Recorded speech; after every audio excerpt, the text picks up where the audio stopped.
been at the club, well, I was here when I was a junior, and then kind of rejoined the fold from uni, so I've been here the last 3 years. It's not differed too much. All similar styles of rugby. It's really nice having Woody back down now from a back's point of view. I think he's really had an impact on us set piece wise and also allowing us to play more expansive rugby.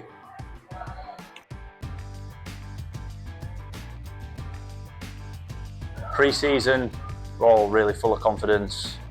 I fully expected, I think a lot of lads fully expected to have a really good start to the season.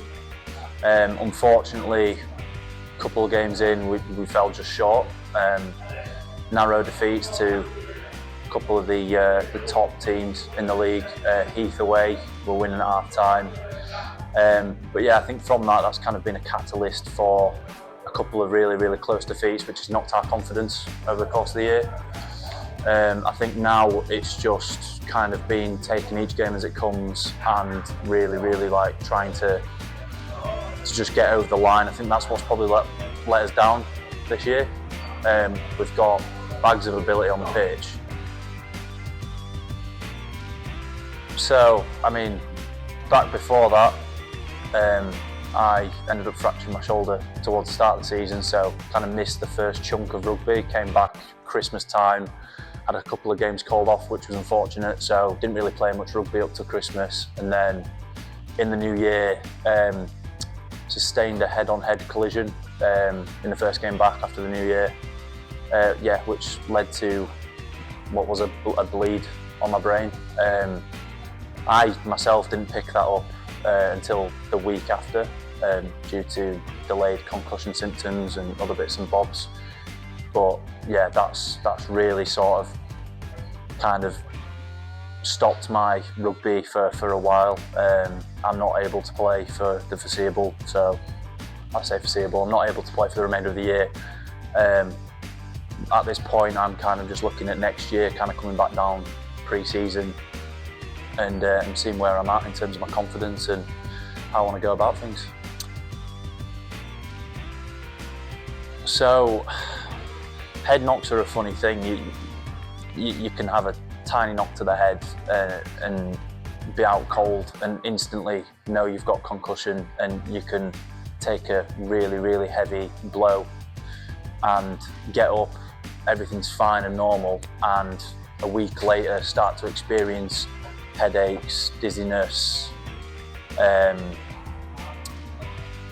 They're generally the main two that I've had. You can have sort of like a pulsating, thumping headache, which is like a migraine-y sort of feeling, which can put you off a lot of things, ineligible to drive. You're not meant to exercise. It's just really important that you monitor it, particularly for 2 weeks. If you have any sort of blow to the head, I would definitely recommend just sitting out and just waiting at least a week, because you don't know, you never know. Even if you haven't got them symptoms for 5 to 7 days, you may then come down with it and it's the worst thing. It's worse than breaking a bone. Okay, rugby couple, from a first team point of view, Jacob Holland's been a really good addition, particularly to the front row. Really solid player, and yeah, it'd be nice if he could stay down, because he's been really important in helping us with the set piece. And then I'd also add in Mahali back into the fold. He's played a lot of twos rugby this year at fly half, but he's going to push on. He's a really skillful player, so yeah, he'll be really good for us in the future. Definitely not Rich Bedford. Definitely not.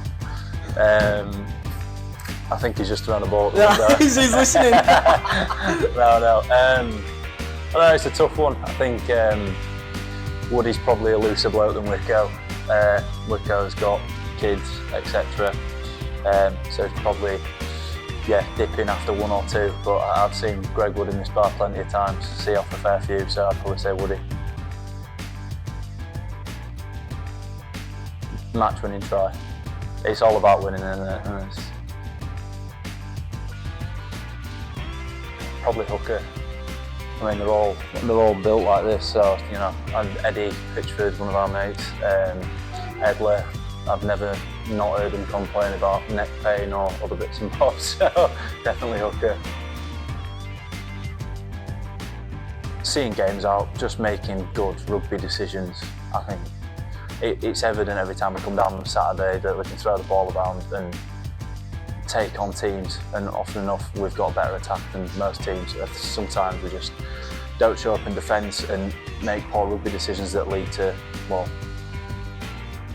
a set of mistakes that can take the game away from you. So I would say that, just make good rugby decisions.